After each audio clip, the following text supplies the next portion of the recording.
नमस्कार, बहुत स्वागत है आपका। हिंदू धर्म में मोर पंख का बहुत महत्व है और मोर पंख न केवल भगवान श्री कृष्ण को प्रिय है बल्कि माँ सरस्वती, माँ लक्ष्मी, भगवान कार्तिकेय, गणेश जी महाराज, भगवान शिव और साथ ही श्री हनुमान जी को भी पसंद है। तो हिंदू शास्त्र में मोर पंख रखना बहुत शुभ माना जाता है। मोर पंख कुछ लोग घरों में सजाने के लिए इस्तेमाल करते हैं तो कोई अपनी किताबों में रखता है। लेकिन क्या आपको पता है मोर पंख आपके घर के वास्तु दोष को भी ठीक करता है और ग्रहों की पीड़ाओं से मुक्ति भी दिलाता है। भगवान श्री कृष्ण के माथे पर सजाया जाने वाला मोर पंख जितना खूबसूरत दिखता है उससे कहीं ज़्यादा प्रभावशाली है, क्योंकि इनके बिना तो भगवान श्री कृष्ण जी का श्रृंगार ही अधूरा है, उनका पूजन ही अधूरा है। घर में मोर पंख रखने से बुरी शक्तियों का नाश होता है।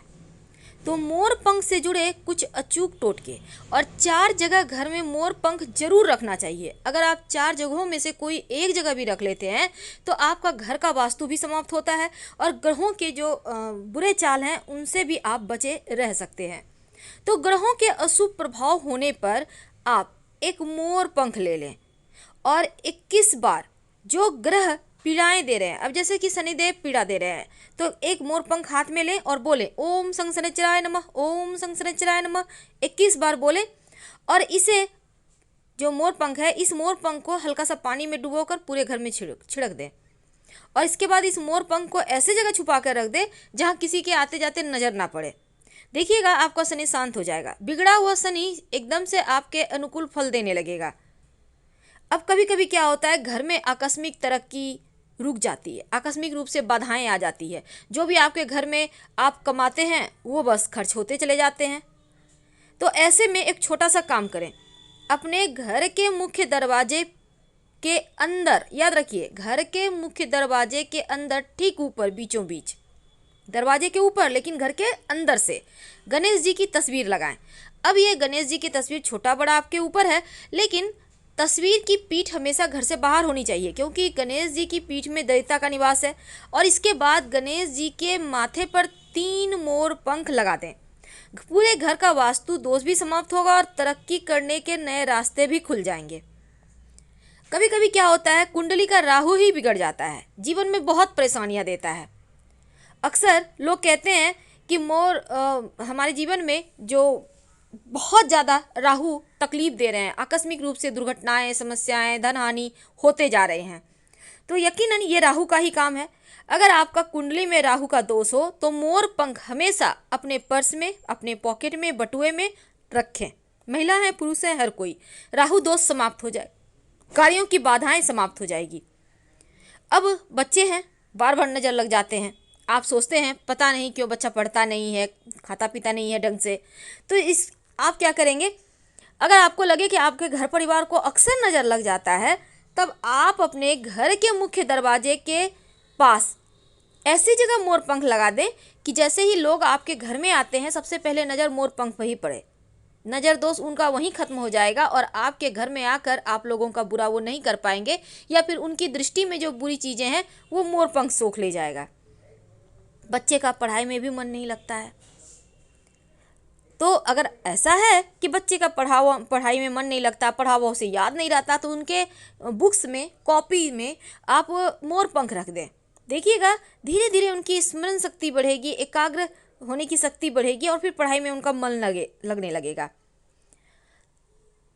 तो कभी ऐसा भी होता है कि दुश्मन बहुत परेशान करते हैं, कई बार तो घर के लोग ही दुश्मनी करते हैं, साथ में रहेंगे, प्रेम से बात करेंगे, लेकिन आपके लिए कभी अच्छा सोचेंगे भी नहीं।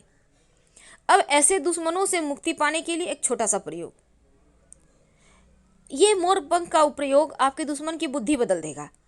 हनुमान जी के मंदिर में जाएं किसी भी दिन, हनुमान जी के मस्तक का सिंदूर थोड़ा सा उंगली में ले लें और अगर मंगलवार शनिवार हो तो ज़्यादा अच्छा, लेकर उस मोर पंख पर दुश्मन का नाम लिख दें और अपने घर के पूजा स्थान पर रख दें या मंदिर में ही रख दें। अगले दिन सुबह अर्ली मॉर्निंग सुबह सुबह उठिए और उसे लेकर बहते हुए जल में प्रवाहित कर दें, पीछे मुड़कर मत देखिएगा, शत्रु शांत हो जाएगा।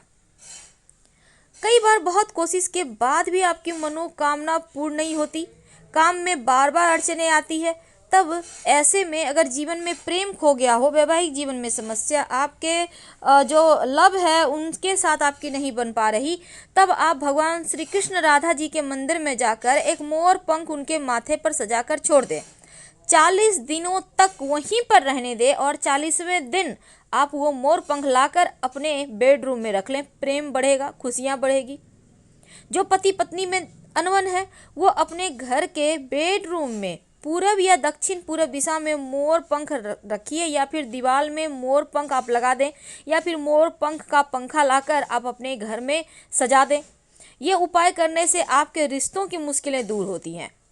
अगर आपके छोटे बच्चे हैं, बार बार नज़र लगते हैं, तो उनके तकिए के कवर में मोर पंख डाल दें, उनके तकिए के नीचे मोर पंख डाल दें, उनके बेड के नीचे मोर पंख डाल दें। आपके बच्चों को नज़र नहीं लगेगी। चूँकि मोर का संबंध सुंदरता और खुशहाली से है, इसीलिए घर के लिविंग एरिया में, यानी जहाँ आप हमेशा बैठते हैं, यहाँ पर नृत्य करता हुआ एक मोर की पेंटिंग लगाएं, तस्वीर लगाएं।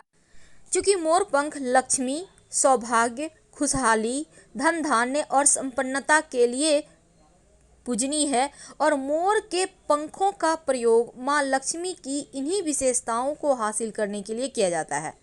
तो मोर पंख को अगर आप बांसुरी के साथ घर में रखें भगवान श्री कृष्ण के पास, तो तस्वीर ये जो आप रख देते हैं उनकी तस्वीर के पास, तो रिश्तों में प्रेम बढ़ता है, सुख बढ़ता है, सौभाग्य बढ़ता है, खुशहाली आती है। मोर पंख जितना खूबसूरत दिखता है ना, उतने ही काम का है। अगर ग्रहों का अशुभ प्रभाव ज़्यादा परेशान करे, तब आप प्रयोग मोर पंख का जरूर कीजिएगा। वैसे तो हर धर्म में मोर पंख का इस्तेमाल करने का विधान है, और मोर पंख का टोटका दुश्मनों को जो वो आपके ऊपर परेशानी डाले हुए हैं या आपके जीवन में परेशानियां क्रिएट करते हैं, तो वो खुद ही अपने जाल में फंस जाएंगे। अगर हमेशा ही बिजनेस में नुकसान हो, बेवजह का पैसा खर्चा हो, परेशानी बढ़ जाए, तो आप अपने घर और दुकान में पूरब दिशा में मोर पंख एक लगा कर रख दें। आप चाहें तो फ्रेम कराकर भी रख सकते हैं। नकारात्मकता खत्म होगी, लक्ष्मी आती है, क्योंकि मोर पंख जहाँ रहता है वहाँ सिर्फ सकारात्मक ऊर्जाएं आती हैं। और अगर लाख कोशिश करने के बाद भी बार बार काम अटकते हो, मनोवांछित फल नहीं प्राप्त हो रहे हो, तो मोर पंख का प्रयोग जरूर कीजिए और अपने घर में ला के रखिए। तो पहला मोर पंख आपको ला के रखना है अपने गणेश जी के तस्वीर के ठीक ऊपर। कहाँ रखना है? घर के मुख्य दरवाजे के अंदर की तरफ से गणेश जी लगाने हैं और उन्हीं के माथे पर मोर पंख सजाना है। दूसरा, आपको ऐसे जगह लगाना है कि आते जाते लोगों का नज़र पहले मोर पंख पर पड़े, बाकी अन्य चीज़ों पर। तीसरा, आपको मोर पंख अपने भगवान जो आपने पूजा स्थान पे भगवान की तस्वीर रखी है वहाँ पर बांसुरी और मोर पंख भगवान श्री कृष्ण को भेंट करके वहीं पर रखें। और चौथा, आप अपने बेडरूम में रखें। तकिए के नीचे रखने से बच्चों के लिए बढ़िया होता है। अगर आप चाहते हैं कि आप जल्द से जल्द करोड़पति बन जाए, कहने का तात्पर्य धन इतना रहे कि करोड़पति का मतलब ये नहीं होता है करोड़पति। करोड़पति का मतलब होता है कि इतना पैसा हो कि आप सुकून से जीवन जी सकें, ऐसा न लगे कि आपके पास कुछ नहीं है, बहुत परेशान है, कम से कम अच्छे से लाइफ जी सकें। तो ज्योतिष में कहा जाता है कि जहाँ पर आप पूरे परिवार के लोग एक साथ इकट्ठा होकर बैठते हैं, वहाँ पर मोर पंख रख दें। आप चाहें तो अपने टेलीविज़न के पीछे से सजा सकते हैं, हमेशा ही नज़र पड़ेगा। धीरे धीरे देखिएगा, धन आते रहता है, क्योंकि मोर पंख का नियमित दर्शन करने से प्रेम बढ़ता है, सकारात्मक ऊर्जा बढ़ता है, घर का हर सदस्य करोड़ों कमाने लगता है, कामयाब हो जाता है। तो छोटे छोटे प्रयोग तो हैं, लेकिन पूजा स्थान पर अगर आप के घर में, जैसे कि देखिए बहुत सारे देवी देवताओं को मोर पंख सजाया जाता है, जैसे शिव जी के माथे पर, गणेश जी के माथे पर, आप अपनी पूजा तो अपने पर्स में, बच्चों के किताबों में, बच्चों के पर्स में, उनके पॉकेट में, यहाँ तक कि आप चाहें तो बच्चों के जो बैग हैं वहाँ भी रख सकते हैं। तो मोर पंख सकारात्मक ऊर्जा को बढ़ाता है और नकारात्मक चीज़ों को दूर भगाता है। इसीलिए तो डाइनिंग एरिया में मोर पंख लगाने की सलाह दी जाती है। आप फ्रेम में जड़वा कर भी रख सकते हैं। आपके घर में लक्ष्मी स्थिर हो जाती है। जहाँ मोर पंख होता है वहाँ सिर्फ सुकून होता है, पॉजिटिव एनर्जी होती है, निगेटिविटी का भंडार हो ही नहीं सकता। और जिस घर में टेंशन ज़्यादा हो उस घर में मोर पंख जरूर रखना चाहिए। तो फिलहाल विदा लेंगे। जानकारी अच्छी लगे तब लाइक कर सब्सक्राइब अपनों से शेयर करें और कमेंट में हर हर महादेव जरूर लिखें। धन्यवाद।